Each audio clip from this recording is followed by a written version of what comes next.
Welcome to Confucius World. At 17, Confucius faced his first great loss, the death of his mother. Who invited you? This banquet is for nobles. Humiliated, he vowed to master the arts that would command respect. The 6 arts: rites, music, archery, charioteering, calligraphy, mathematics. At 19, Confucius married, but his thirst for knowledge never wavered. This young man's records are flawless.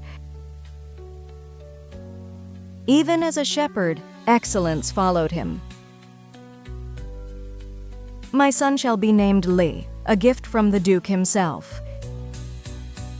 Poverty taught him humility and the value of every trade. So learned, yet no single skill to fame him. What am I good at? Perhaps charioteering. When a foreign scholar spoke of ancient rites, Confucius ran to learn.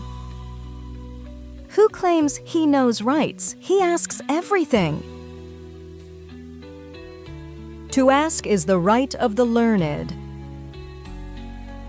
By 30, his mastery of wisdom and virtue laid the foundation for a legacy that would endure millennia.